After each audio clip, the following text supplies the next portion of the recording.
I don't know anything. Hey, champ, time for the first YouTube comments of 2024. Okay. Oh, Sounds that's good. fun. Let's get into it.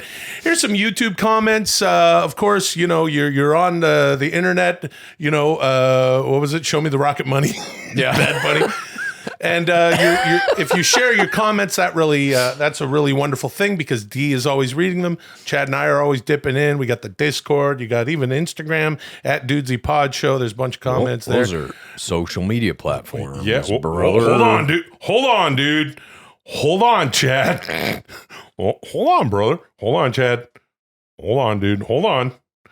All right, let's get into some comments. Wow, you really froze there. Yeah, dude. I'm really starting. He doesn't even pull out the if I may as much anymore. This is from the Captain Jupiter's show. Oh. 8624. All right. He says, okay, these are all comments from 2 weeks ago, our Dudes Evening special. Thank you so much to everyone who tuned in. We really covered the 8 ways of Dudes Evening. It Yeah. was a fucking gas. Chad and I were pretty stoned on some Ganabus, and we had a good time. The Captain Jupiter show 8624 says, Will holding a blunt and a stout, coughing out the soul of a grizzly bear with the double chin face about killed me. We were coughing a lot. This is from Kyler Newton 3498 says, Hey Will, did you know that when you cough straight into the mic, that goes right into our ears? So thanks for doing that. Yeah. This guy shares your opinion, Chad. What say you? I agree with my opinion and this guy's opinion. Yeah, I'll try not to cough as much. That I think that's a good critique, Kyler Newton. I agree. Thank you, Kyler Newton. Here, watch this. What? Yeah, what was that? I don't know, dude. Hey, you know, it's Never heard anything like it. Yeah, new me, new 2020, new year, new me. Realistic coughing. Yep, realistic coughing. This is from Chris French 8066. I love how Will is fat baiting Chad for a bite of his carrot cake. You of course had your carrot cake slab for your your way of the fuck it, your dude's evening snack. I was baiting you? No, Will is fat baiting Chad. Oh. What does that even mean? For a bite of his carrot cake. Oh. These are quotes of mine he's writing. That looks amazing, I said. I love carrot cake. Did you say that shit? And I didn't give you a bite. I ate that whole fucking thing, pal. Yeah, man. You housed it, I believe is Dudesy said. That was Dude's Evening. I had to. It's the way of the fuck it. We will put, this is another thing I said, he says, we will put these down even though that looks amazing. Dude, that's so funny. Plus, I didn't even remember it. Plus, he kept looking at it. He's claiming I was looking at your... Okay, so... Dude, that's so fucking funny. Yeah, he has a good point there. I was really... I mean, I had 2 of my special bologna and piece of shit American cheese, like fucking just shit 2 Velveeta sandwiches. What? 2? No, that's true. I had 2 during the show, and then third one was ready to go. Yeah. And I did eat it right after the show ended. Okay, so there's that. This one's from Ryan Shelton 3142. Dang, Chad, give Will a bite of that slab, dude. Sheesh. Everybody's fucking pissed at me. I didn't give you the slab. Yeah. I'll give you some slab next time, dude. No, don't tell my wonderful wife Molly that you offered me carrot cake. Yeah, I A won't. lot of sugar on there. Okay, I know. Brandon Brown 8370 said, enjoying some marijuana. Marijuana. I guess the way of the fuck it. Chad's got a carrot cake slab. Will's got my rock is turning into Jesse Ventura, right? it's a carrot cake slab. The rock says, Carrot cake slab. doesn't matter. Okay. Enjoying some marijuana and watching a new Dudesy makes for a great Dudes Evening. Sadly, enjoying it alone because I've been at work all day and stuck at work early in the morning.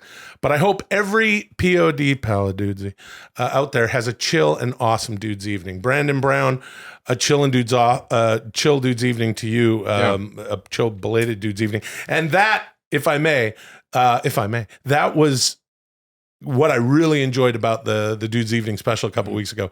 It really felt like a chill hang with all of our PODs. And Brandon Brown, Huh? in the immortal words of Michael Jackson, you are not alone. Hey Chad, you're a good singer. You're a good singer. I know. Yeah. He's getting better. He's watching YouTube videos. In our last show of 2023, I asked both of you to allow a complete stranger to ram a camera into your assholes and check out your colons for your first not ever exactly what it is. colonoscopies. Will you please share your results and your thoughts on the experience as a whole? This is Colon Boys. Begin. Colon Boys. Just for anybody out there who's thinking about getting a colonoscopy, A, you should do it, but B, they don't ram a camera up your asshole. If they do, I didn't feel it. I was out cold, and so were you. They may as well have rammed a camera up my asshole. I think they slide it in, There could be with some ramming in there if expertise. there's some stuff in the way, or you have a real Stuff in the way. tight pucker that day. There ain't no stuff in the way. We can talk about that, dude. Well, hold on, dude. You had to drink that drink, dude. Yeah, dude. You Okay. gotta drink some drink, dude. And then you're shitting yellow water out of your asshole for 24 hours, dude. Yeah, dude. It's called bile, dude. Yeah, dude. And that's prep for your colonoscopy. Also, the diet was crazy. What'd you think of the diet leading into it? The diet was fine. I had to not eat for a day. You can have liquids. You get a little Jello. Did you enjoy some Jello, some chicken broth? No. Hell no. What did you have, vegan guy? What did you have? Water. Just water all day? For that day. You're allowed to eat some apples, skinned apples. Did you have that? Not on that day. Yeah, me neither. I did Prior not know to that, I about was eating bread pretty much because that was allowed. bread was allowed? Yeah. Okay, this guy didn't tell everything to me, and now I'd like to fat bait for some of your bread and apples. I didn't realize that was the way that went. Okay, so we both had these colonoscopies. Yeah. I do agree with you, Chad. Everyone out there, if you're around 40, go get a colonoscopy. Yeah. And I'm here to tell you, it was not a scary experience. It was actually perfectly chill. Well, how did your colonoscopy go? I hate needles, I hate hospitals and all that shit, and I agree with you. It was very mild, but definitely go get one. Like Will said, if you're around 40, because instances of colon cancer are climbing exponentially, and they're getting younger and younger and younger. The rates are all going up. Because of the processed foods and shit. I think like it's that. processed food, plastic in the environment, et cetera, et cetera. But all kinds of cancers are going up. But colon cancer especially is getting really prevalent in younger and younger demographics. So go get it checked out, because here's the deal. All colon cancer starts out as a polyp in your colon. All of it, 100% of it. Not all polyps are cancerous, but all cancers start in those polyps. So if you go in and they find polyps, they cut them out, and it absolves you of cancer. It can save your life, literally. You should definitely go get it done. Yeah. So let's talk about polyp count. What do you got?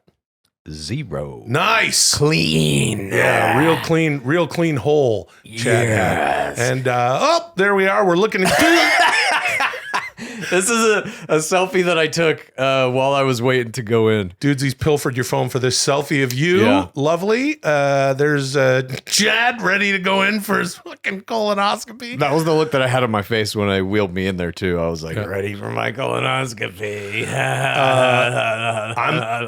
I'm stoked you have no polyps. Yeah, That's dude. good. Clean as a whistle. So the dude told me 10 years. I'll probably go back a little before that. But if you got no polyps, I guess that's what you got. What was your result? I'm happy to tell you I had one polyp. Oh, shit. It was a small one, though. This is the way that it works, as I've learned. A 1 centimeter polyp, that's a problem. That's where the precancer can turn into more of cancer. Mine was 5 millimeters, so half that. When you get to 10 millimeters, 1 centimeter, that's when And they cut it out. They cut it out. Sent it in for a biopsy. They sent it in for a biopsy. Not cancerous. Congrats, dude. That's Thank great. you very much. I'm stoked. I will go back in 2 to 3 years because it was I should say, does this mean cancerous? Precancerous. I mean, possibly. It depends on what's in there. You should call them back and get. If the dude told you don't have to come back, then you're good. Well, he said you don't have to come back for the next 5 years. Yeah, I would like to do it you're again in fine. 5 years. But he also said, if you came in 3 years, wouldn't be a bad thing. What a fucking racket. Am I right? Dude, it's a conveyor belt. They just line people, at least the place I went to, they just line motherfuckers up, roll you in, camera up the ass. Yep. Kick propofol also, by the way. That was my favorite part of it. Dude, the propofol. They give you some of that prop, And this is the drug that Michael Jackson was murdered with. This is the drug that killed Prince. And I gotta say, I kind of get it. Michael Jackson was having this shit injected nightly to sleep. Yeah. I don't sleep that well, if at all. And this shit was good. You enjoyed it? I awakened refreshed. Yeah. The propofol I was loved it, dude. Oh, and there's me. Oh, nice. There's me right before. We took similar kind of pictures. Yeah, we took some selfies. It looks like I have some sort of something on my chest there to read my. That's your bioport, dude. Yeah, dude. Hold on, dude. That's how we figure out what's going on with your heart, dude.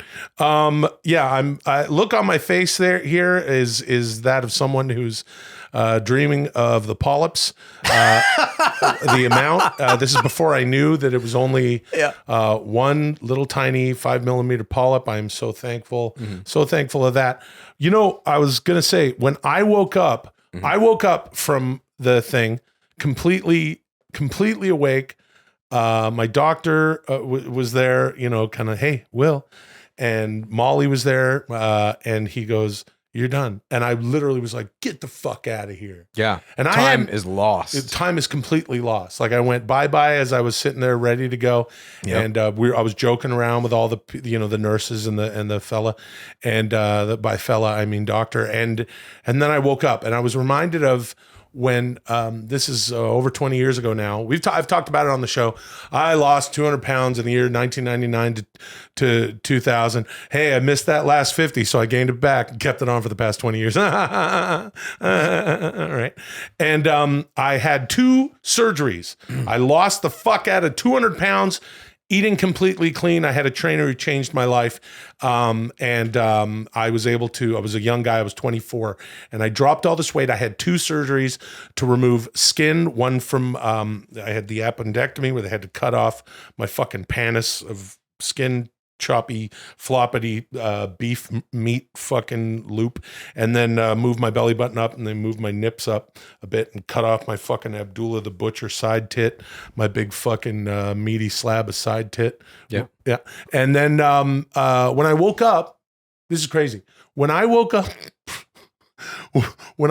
from my first surgery, Higher by Creed was playing. It just came out. It was the year 2000.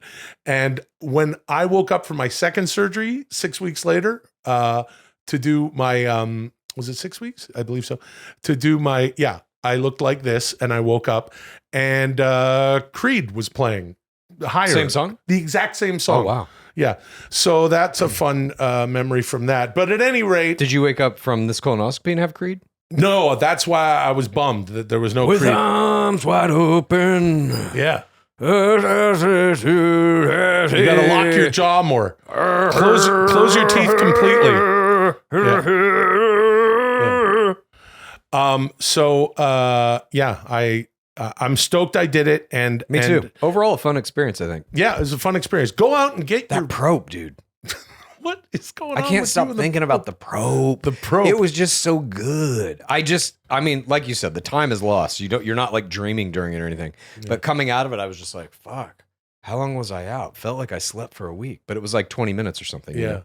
It was great. And I tried to fight it.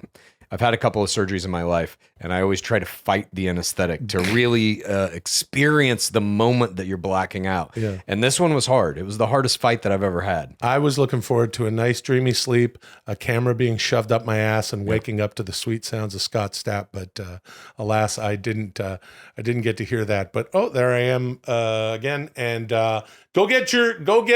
Yeah, get it done. Get your colonoscopy. Just get it done. Just get it done. You do not want to be looking back after 40 going, I should have got that done. So please, all of our PODs. It can literally save your life. It's like Will had a polyp in there. He doesn't get the colonoscopy. He goes another 5 years without it. Who the fuck knows what that thing becomes? Yeah. And then you're looking at colon cancer, which is chemotherapy, radiation, possibly some fucking surgeries, and you don't want to be in that situation. Yeah. And you can avoid it by just going to get this little thing done. You get that sweet probe. Loves the probe. I'll tell you another thing. I'll throw in some more vegan gruel during the week. Yeah, dude. You know? That's why you got the polyp. You're talking about these ribeye steaks and shit. Yeah, whatever. I have a steak every once in a while with a completely carcinogenic charcoal blackened outside. Yeah, exactly. Is that doing something to my colon? Just eating charcoal briquettes out of a fucking barbecue. I will say that. Oh. Thank you. Moving on. Never mind. Plenty more colon talk and Dudesy after Dudesy.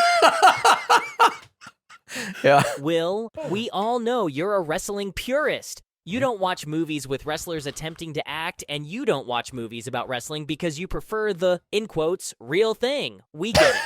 But you did manage to see The Iron Claw during the break starring Zac Efron, Jeremy Allen White, Lily James, and Harris Dickinson. And Chad, you saw it too. I'm so curious to hear what you both thought of this movie. This is The Impurist, The Iron Claw. Begin. Interesting. Not an assignment to watch the movie, and yet there's no way either of us would have missed.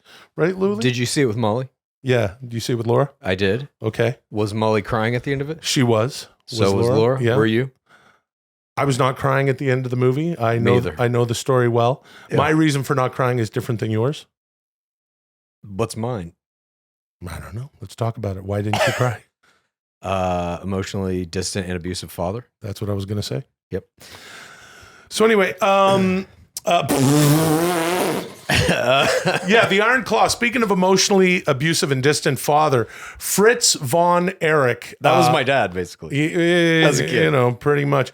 Yeah. It's this movie, if you haven't heard of the Iron Claw, is of course the story of the Von Erich brothers, the wrestling dynasty that Fritz von Erich, a wrestler in the 1960s and 50s, you know, a wrestler who took over a territory in Texas and ended up with he had 5 boys. The story is tragic. Please go watch the story. As a matter of fact, I'll skip everything about the Von Erichs. I know that a lot of people know about this movie because it's a big movie starring Zac Efron, Jeremy Allen White, Harris Dickinson. But go out and watch the Vice documentary from their Dark Side of the Ring series and watch the Von Erichs one. It's incredible. So this is a movie that there's a very sad story that goes along with the Von Erichs. All but one of these 5 brothers has passed on. 6 brothers. What am I saying? Because there was 7 technically. Yeah, Jackie died at the age of 5. Then David passed away. Then Mike got into it and he passed away. Then Chris passed away, who is not even in the movie. Then Carrie, and the remaining one is Kevin. And there was even another one. What do you mean? Well, they later conscripted someone to be another Von Erich brother. He was a cousin. That was Lance Von Erich. He wasn't a brother. Oh, sorry. He was a cousin. My apologies. Played by Maxwell Jacob Friedman But yeah, in the movie. Most of it being cut out. We're talking, of course, about... but I agree with you that they did not have Chris Von Erich in here, which I thought was a strange choice. For me, it was a good movie. Overall, this is a good movie. It's a good movie. And the bottom line is this. I think that a lot of people are talking about Zac Efron's going to get an Oscar nomination for this. If that happens, did he get a Golden Globe nomination, or is this movie came out too late? I don't think. Yeah, I think this whole movie's too late. I don't think it's. I think so too. So it'll be next year. But All if he gets an Oscar nomination, that means this is going to be an Oscar-nominated movie about the real pro wrestlers. I think it's going to explode into a subgenre, and you're going to see these types of movies made about a bunch of like the real life stories of various pro wrestlers. Look, I'll watch all of that. I will become less of a. I'll become less pure. I will. As far as my digestion of fictitious wrestling, not to be confused with real wrestling, which is what this movie is about. Now, you know what I mean by real. Specifically, to that point, I want to say that, you know, Fritz von Erich in this movie, the actor that played Fritz von Erich, Holt McCallany, was unreal as Fritz von Erich. He even looked like him. His body is that of Fritz von Erich's. He has now. Okay, look. Here's what I want to say. I am the Impurist. I love wrestling. It is one of the greatest art forms. I am proud to hold this title, which is not a wrestling title, but it is the Dudesy Episode Championship, and I hold on to it with much love that I have for the 10 pounds of nickel. And here's what I want to say. This movie, there's a part in the movie, there's a lot of things I could say as a wrestling fan, but there's a part in the movie where Fritz von Erich says to the boys, or says to Kevin or Carrie, I believe he says, well, you got taken in that last week. we're going to have to see what you can do this week. Get out there and get your payback. And it's like, we know that I thought it was interesting of the filmmaker to sort of play with kayfabe there. Have it sort of that it's real. But he explains it. The Zac Efron character explains it to the woman that would become his wife ultimately, because she even asks him. There's a scene where they're sitting down to dinner and they're early in their courtship, and she's like, "Well, it's all fake, ain't it?" Yeah. And he's like, "Look, let me explain it to you like this. Being the world heavyweight champion is like being the CEO. It's like the highest honor you can get, and that means you're the best guy doing it at that time." And I thought that was a good explanation, because it's not about like... It's a reward. Yeah. Is the thing staged or not? Is the outcome staged? Of course. But it's like, who can play those staged outcomes the best gets to be the champion. By that logic, I'm sure... Yeah, I think it makes sense that... I mean, whatever. There was a lot of stuff in the movie that as a wrestling purist, I was a little bit... I couldn't fit my fucking head around it. Yeah. Look. Let me just say out loud, Kerry Von Erich... the star of the family, according to Fritz, his favorite, that motherfucker was 6'3", 260, 250, 270, something like that. Yeah. He was an Adonis. He looked like John Travolta in the face. This ridiculous fucking body. The guy was stacked upon stacked. What's funny? Nothing. I'm just smiling, listening to you enjoy talking about the body of your favorite pro wrestler or whatever. He was fucking unbelievable. He had that curly fucking hair, the 80s thing. The women loved this guy. Him and Kevin and David would come down the aisle, in the old WCCW at the Sportatorium, which, by the way, they recreated the Sportatorium. This is what I mean by Impurist. That part, actually, Molly was like, that part really struck you. When I saw the Sportatorium, and it's a real shot, it's not CGI. They built the fucking thing in Louisiana. It's in Texas, obviously, and it's gone. But they rebuilt this fucking thing. It was unbelievable. But I got to say, if you were going to design a pro wrestler, it's Kerry Von Erich. Played by Jeremy Allen White in the movie. Now, look, Kerry Von Erich, 6'3". Jeremy Allen White's like 5'7", 5'8". If you don't know anything about that, if you don't know things to the degree that a big wrestling fan like me knows, it's a wonderful movie. I love Jeremy Allen White. Harris Dickinson is fast becoming my favorite actor right now of like new actors. He's fantastic. He does an incredible job at David, but David was like a big son of a bitch, like a Barry Windham, extremely mobile for a big man. He had the mechanics. Kevin Von Erich, he had an extremely athletic body, cat-like. Yeah. He just fucking cat-like. Mike Von Erich. Yeah. You could tell with maybe some more training and stuff, he would have, he looked a lot like Kevin was a little shorter and a lot smaller. But he was an incredible athlete. Still a pretty good body. Yeah. And I think that, I just kind of feel like in the movie, the Stanley Simons did a wonderful job as Mike Von Erich. It was so gripping. He was so troubled. But it's just hard for me to get around the illusion. You know what I mean? I agree with you. Because there were, for me, in the scenes where they're actually wrestling. Right. That shit was like hard to buy. Because like you're saying, Jeremy Allen White is like kind of a tiny dude. Yeah. And the Von Erichs were all these kind of like giants. They were mythical. All, of course, except for young Chris Von Erich, who also, they all passed away. David, it was there's some, whatever, watch the documentary I'm talking about on the Vice Dark Side of the Ring. You'll learn about David. But, Mike committed suicide. Chris committed suicide. Then Terry committed suicide. Chris Von Erich was the runt of the litter, but was like, from what I understand, a very funny kid. Definitely had a future in the business had he stuck around. There's a lot more things you can do besides, in being an in-ring performer. And Chris Von Erich was not built like his brothers. Lance Von Erich doesn't count. He's not a Von Erich. Sure. But if we talk about that family, they were physically they were such an interesting group, and I think it's hard to mimic that in the show, in the movie. Look, a lot of things they couldn't put in the movie. What do you want? You want a fucking miniseries? You want a 4-hour movie? Yeah. They could have done that. But I mean, look, as I said before, and I still maintain this, the bottom line is there might have been some discrepancies between what really happened. Obviously, leaving out an entire fucking brother, that is like a little weird to me. The bodies may not match up, all this shit. But I think that this is like good overall for wrestling because it now paints wrestling as something that is like Oscar worthy. You know? Guy. That's wonderful to hear you say that. Yeah. Yeah. I'll tell you who's not getting any nominations of anyway. The guy who fucking played Ric Flair.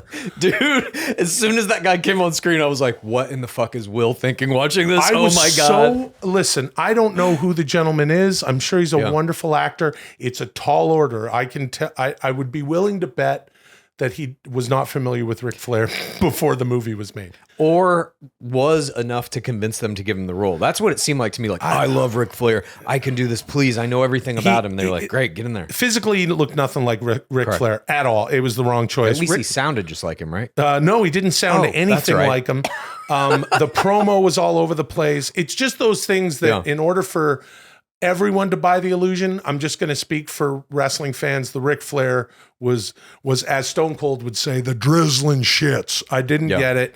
And and also the fucking perfect Ric Flair is waiting to be cast, and his name is Jay Lethal.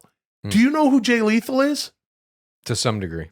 Okay, Jay Lethal is I always have to figure like what kind of wrestling knowledge does this guy have at this point over here? It's growing. Yeah, it's growing. It's definitely growing. You have a favorite wrestler now, Hangman Adam Page. And I have his rookie card. Yeah, you have his rookie card.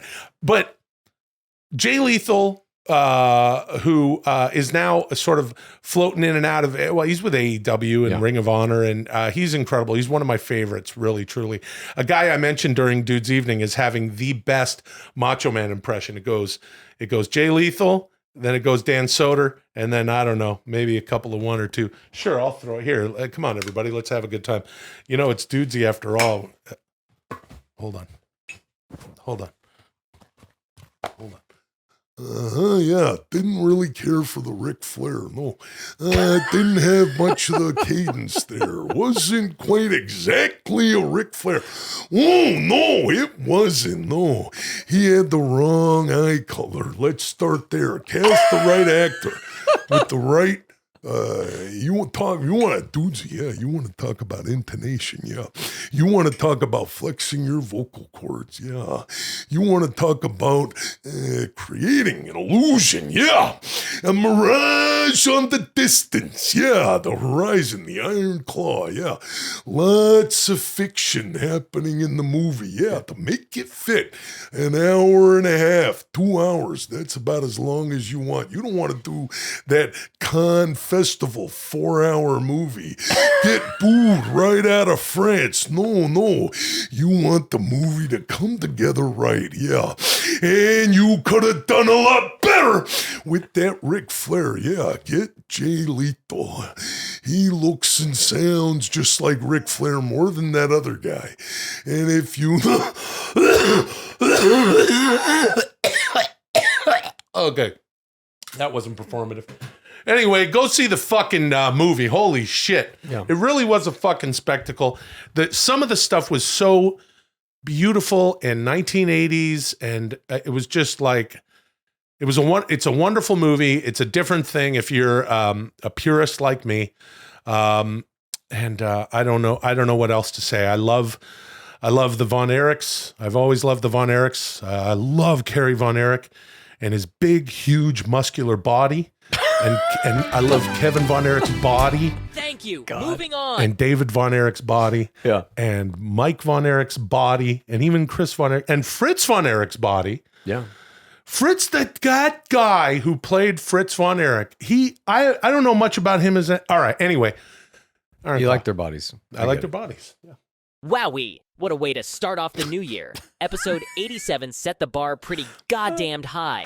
You scored 99 points today. Ooh. I'll add them to your total, which brings you to 8,176 overall points. You only have to get 1,824 more points before 10K. We're getting close. We are. Next week, I want you boys to kick off awards season by watching the very first MTV Video Music Awards from 1984. It's been 40 years since that groundbreaking awards show, and I'll make the watch-along available on Dudesy Plus at patreon.com/Dudesy this Friday at noon Pacific. Thanks to everyone for joining us this week. I'm going to absorb what we did here today to make next week even better. Until then, call me Dudesy. Holy shit. That's going to be cool, dude. Yeah, that is going to be cool. The 1984 Video Music Awards. Can't believe it's been 40 years. I know. If you are not with us on Dudesy Plus, patreon.com/Dudesy, $7 a month gets you everything that we do, including some pretty fucking weird watch-alongs. And you don't need to queue anything up or whatever. It's all going to be there Friday at noon. We're going to watch... You want to smoke some cannabis and watch the Video Music Awards? Yeah, of course. Yes, sounds like a good time. Hey, come, hang around. It's Dudesy after Dudesy. Pretty shortly, we're going to talk about Ric Flair and our colons and Cat Williams and all sorts of fucking shit.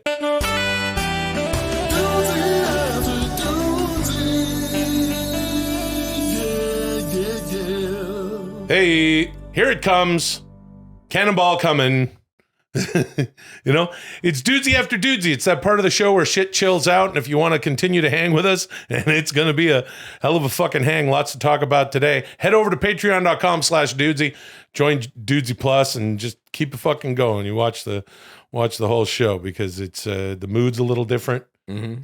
Things get a little blue, literally and figuratively. It's a little more intimate. Yeah, we might spark up some cannabis. And I am looking forward to this episode of Dudesy after Dudesy. And I am looking forward to that watch along on Friday. Yeah, same. I really missed doing the show with you both last week. I missed it so much. I actually felt sad. And now I feel happy as hell to be back at it with you for another episode and another Dudesy after Dudesy, the flagship weekly show of Dudesy Plus, only at patreon.com/Dudesy. And now I have the unenviable job of figuring out who won today's show and therefore who is going to walk away with the belt. You boys behave while I'm gone. This is Dudesy after Dudesy. Stand and deliver. All right, let's stand and deliver it. Who's going to walk away with the belt? Look, dude, I'll tell you this about the belt. If you don't know, Dudesy after Dudesy is where that is determined. Who gets to wear the championship belt, which Will currently is wearing. I'm just going to say this. You're going to win it today, probably, I think. What the fuck? But in the very near future, I'm going to win it. I'm going to call my shot one day, and I'm just going to fucking take it. How would you know that? I don't think you could know that. I know that because... If you like Dudesy, here's what you do. Please tell a friend and rate and review. If you like Dudesy, here's what you do. Please tell a friend and rate and review. If you like Dudesy, here's what you do. Please tell a friend and...